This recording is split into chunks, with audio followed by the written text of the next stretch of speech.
Ballot paper को defence आप क्यों कर रहे थे? सर मैं आपको पता है आपका फंक्शन एक है, आपको बैलेट पेपर को नीचे साइन करना है। So why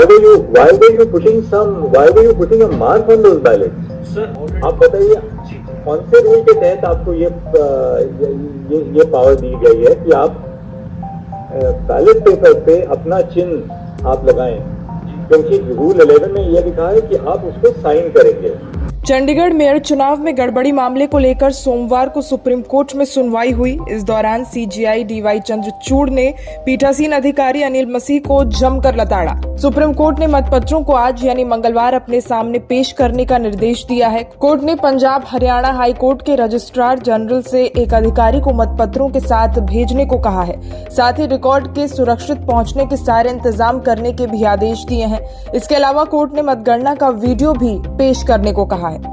सुप्रीम कोर्ट मतपत्रों को देखकर आज तय करेगा कि क्या फिर से चुनाव कराया जाए या मतपत्रों की ही फिर से गणना कर चुनाव परिणाम घोषित किया जाए। सीजीआई ने सोमवार को सुनवाई के दौरान कहा कि हमें बताया गया है कि वहां दल बदल की घटनाएं हो रही हैं, इसे लेकर वो बहुत चिंतित हैं। अदालत ने कहा कि चुनाव अधिकारी अनिल मसीह ने खुद माना है कि वो गड़बड़ी में शामिल थे और बैलेट पेपर्स से छेड़छाड़ की गई थी। Please ask my question. Did you first answer yes or no? Did you put an X mark on certain ballot papers or did you not put it? yes, I marked on the defaced. Alright, how many ballot papers did you put an X mark on? It was around 8, sir. So 8 ballot papers you put an X mark, Yeah. right? No text, sir, just I think what I'm highlighting, it should not be mixed again the others paper.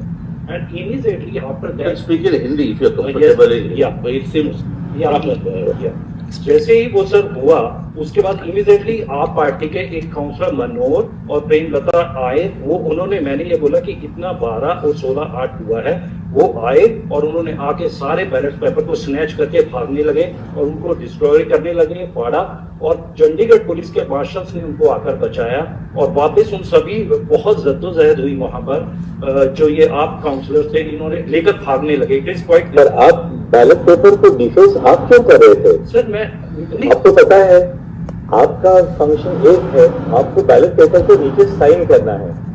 Sign कर सकते हैं आप, हर एक ballot paper को sign करना है, पर आप ऐसा क्यों कर रहे थे कि कोई चुने हुए बैलेट को आप उससे आप अपना कहते हैं आप टिक लगा रहे हैं या आप क्रॉस लगा रहे हैं, आप वो क्यों कर रहे हैं? सर वो आप बताइए कौन से रूल के तहत आपको ये पावर दी गई है कि आप बैलेट पेपर पे अपना चिन्ह आप लगाएं, क्योंकि रूल 11 में यह लिखा है कि आप उसको साइन करेंगे।